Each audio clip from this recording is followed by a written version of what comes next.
আমাদের কত রকম মাইক্রোফোন আছে, যেমন ল্যাপেল, যেমন মাউথপিস, এই ধরনের কত মাইক্রোফোন আছে। সেই সব মাইক্রোফোনের কীরকমভাবে ব্যবহার হলে সঠিকভাবে শব্দগুলো পৌঁছতে পারে, মানে আমাদের পাবলিক অ্যাড্রেস সিস্টেমের যতগুলো ধরন আছে সেই সমস্ত ধরনগুলো শেখানোর চেষ্টা করা হয়। একটা কবিতাকে কিভাবে আমরা প্রেজেন্ট করব, উপস্থাপনা।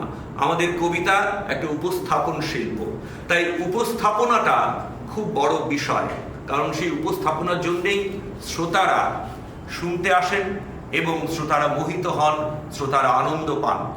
তো উপস্থাপন, সামগ্রিকভাবে উপস্থাপন আমরা শেখানোর চেষ্টা করি।